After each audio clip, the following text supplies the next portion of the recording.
Vous êtes-vous déjà demandé pourquoi Dieu a permis la naissance de tant de religions dans un monde qui ne reconnaît finalement qu'un seul créateur?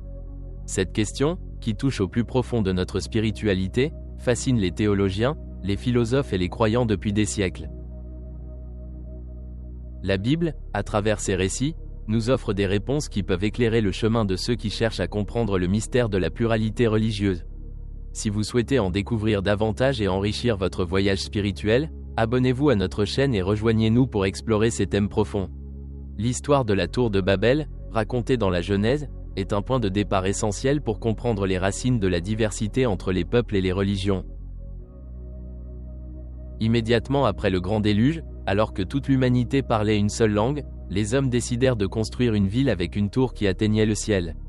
Leur intention? Faites-vous un nom et évitez qu'il ne soit dispersé sur la terre. Mais Dieu considérait cet exploit avec inquiétude, y reconnaissant un acte d'arrogance et une tentative de défier sa volonté.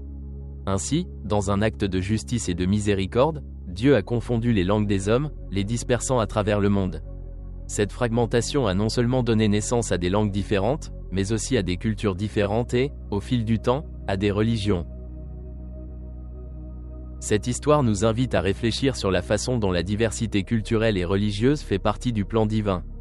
Dieu, dans son immense connaissance, a choisi de multiplier les différences humaines pour prévenir l'orgueil et permettre à chaque peuple de trouver une manière unique de rechercher et de vénérer le Créateur. Dans ce contexte, la pluralité religieuse n'est pas un signe de division ou de confusion, mais un témoignage de la richesse et de la variété du projet de Dieu. Comment interprétez-vous cet épisode? Laissez votre avis dans les commentaires. Pensez-vous que la diversité est un défi ou un don divin? Dans le livre du Deutéronome, Dieu nous rappelle un autre élément fondamental pour comprendre la variété des religions, le libre arbitre. Choisissez entre la vie et la mort, entre la bénédiction et la malédiction. Deutéronome 30:19. Dieu nous a donné la liberté de choisir notre chemin spirituel. Sans cette liberté, l'amour et l'obéissance à Dieu seraient automatiques, dépourvus d'authenticité.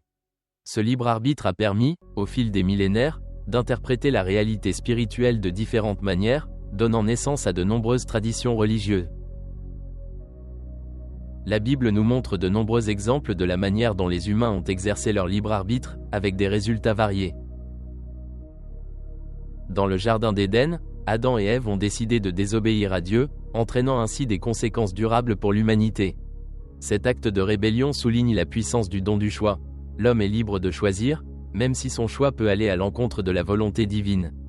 Malgré tout, Dieu a toujours proposé des voies de réconciliation et de rédemption, à travers les prophètes et les chefs spirituels qu'il a envoyés. Le libre arbitre a conduit au développement de nombreuses religions à travers l'histoire, chacune reflétant la quête spirituelle et les compréhensions particulières de différentes communautés. Chaque peuple, avec son histoire et ses expériences, a trouvé des manières différentes de comprendre Dieu et de vivre la foi. Cette diversité témoigne de la richesse de l'expérience humaine et du respect de Dieu pour notre liberté. Mais nous nous demandons, est-il vraiment possible que tous ces chemins mènent au même Dieu? Qu'en penses-tu?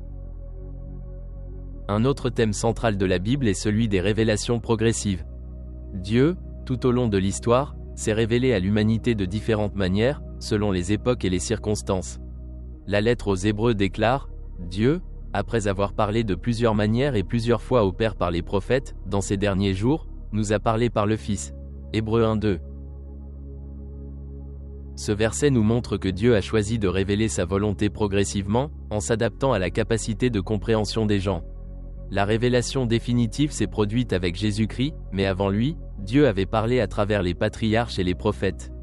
Les révélations progressives expliquent également pourquoi il existe tant d'interprétations différentes de la même vérité divine.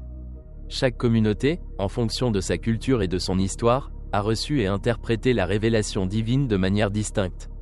Par exemple, le judaïsme repose sur la révélation de la loi et des prophètes, tandis que le christianisme se concentre sur la figure de Jésus-Christ comme accomplissement des promesses de Dieu.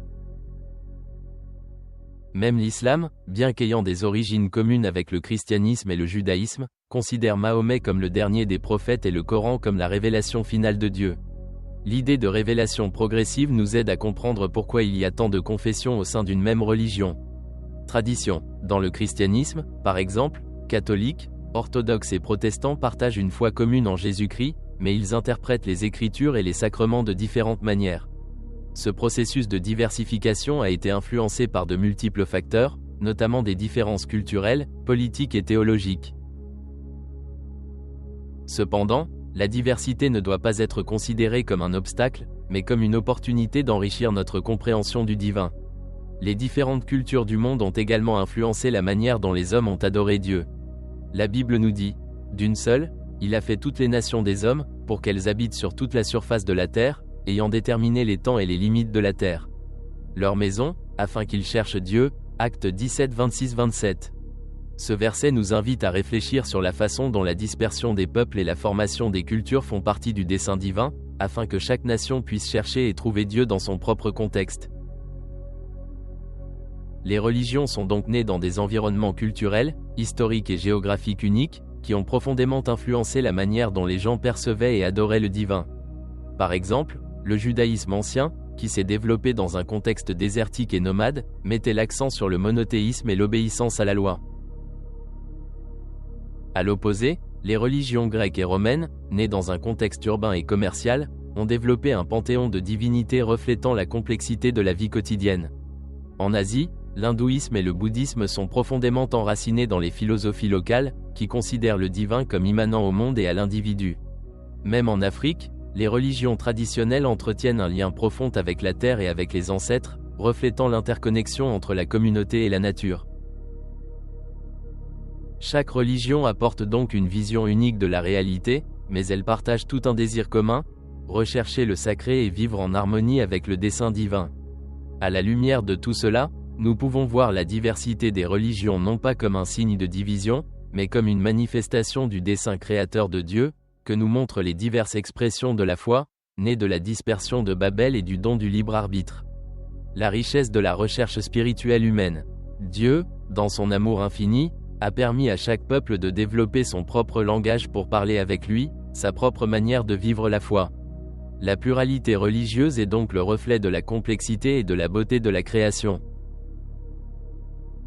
En conclusion, la Bible nous enseigne que la diversité religieuse fait partie du plan de Dieu. La tour de Babel nous rappelle que Dieu a voulu freiner l'arrogance de l'humanité et la disperser entre les nations pour permettre une plus grande richesse spirituelle. Le libre arbitre, donné à l'homme, a permis la naissance de différentes religions, chacune avec sa propre compréhension du divin. Et à travers des révélations progressives, Dieu a montré sa volonté de différentes manières et à différents moments, en s'adaptant à la capacité de compréhension de chaque peuple.